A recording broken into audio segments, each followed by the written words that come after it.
Shalom, Amang, Inang, dan kawan sekolah minggu saya.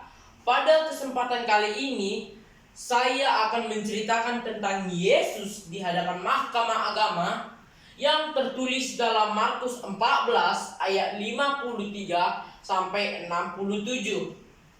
Yesus di hadapan mahkamah agama. Setelah Yesus ditangkap, Yesus dibawa menghadap imam besar.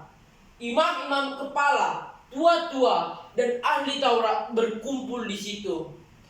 Dan Petrus mengikuti Yesus dari jauh sampai ke dalam halaman besar dan duduk di antara pengawal sambil berdiam dekat api.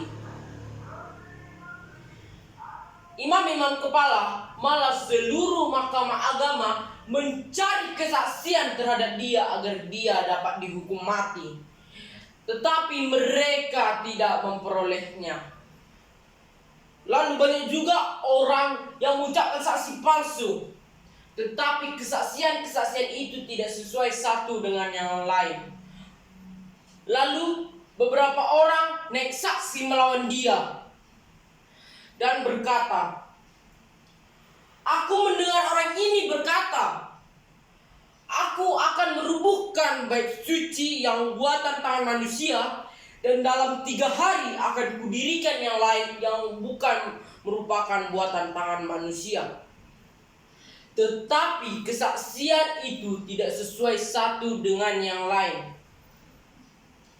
Maka imam besar berdiri di tengah sidang-sidang dan bertanya kepada Yesus, "Tidakkah engkau menjawab atas tuduhan-tuduhan saksi-saksi ini terhadap engkau?" Tetapi Yesus tidak menjawab apa-apa. Lalu imam besar bertanya sekali lagi kepada Yesus, "Apakah engkau Mesias, anak dari yang terpuji?"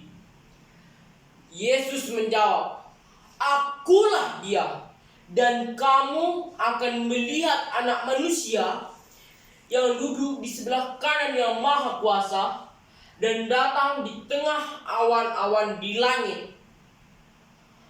Maka imam besar mengoyakkan pakaiannya dan berkata, "Untuk apa lagi kita perlu saksi?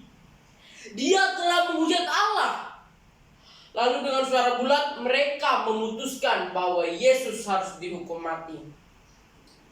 Lalu mulailah beberapa orang meludahinya, menutup mukanya, dan meninjunya sambil berkata, "Hai Nabi, cobalah terka."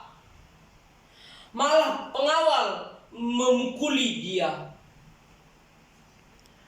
Petrus menyangkal Yesus. Pada saat Petrus di halaman besar, imam besar, bertemulah ia dengan hamba perempuan imam besar dan bertanya kepada Petrus, "Engkau selalu bersama dia, Yesus orang Nazaret itu?" Tetapi Petrus menyangkalnya, "Aku tidak tahu dan tidak mengerti apa yang kamu maksud."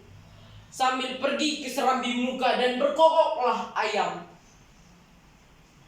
Lalu hamba perempuan bertemu Petrus dan memberitahu kepada orang yang ada di situ.